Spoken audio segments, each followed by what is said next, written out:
আজকের এই ভিডিওতে আমি তোমাদেরকে দেখাবো যে পুজো মন্দিরটা যখন সুন্দর করে সাজানো হয়ে গেছিলো, ভোগ টোগ সমস্ত কিছু সুন্দর করে গোছানো হয়ে গেছিলো, তারপরে মন্দিরটা দেখতে কত সুন্দর লাগছিল। তো ফুল ভিডিওটা ওয়াচ করতে একদম ভুলবে না। তো জলটা ভরে আনার পর ঠাকুরমশাই ঘরটা বসিয়ে দেয় এবং আমি চালনটা রেখে দেওয়ার পর যে প্রদীপ দুটো দেখছো, প্রদীপটা কিন্তু সারা রাত জ্বলবে, প্লাস কালকের দিনও জ্বলবে। তো সেটা রাজেশদা এখানে জ্বালিয়ে দেয়। আমি বসেছিলাম এখানে নৈবেদ্য করতে, তোমরা এখানে দেখতেই পাচ্ছ।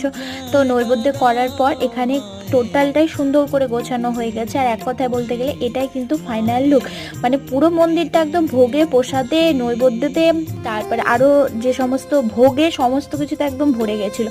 তারপরে বাজছিল প্রায় 10টা 40-এর মতো, যখন আমরা পূজায় সবাই মিলে বসে পড়ি এবং পূজাও স্টার্ট হয়ে যায়। আর হ্যাপি বাবাকে দেখো 10:30 বাজে, এখন ওর ঘুম স্বপ্ন নাই, এখানে বসে খেলছে আর পড়ে যাচ্ছে। তখন বলছে পিপি পিপি আমাকে হেল্প করো। তো আজকের মতো এইটুকুই।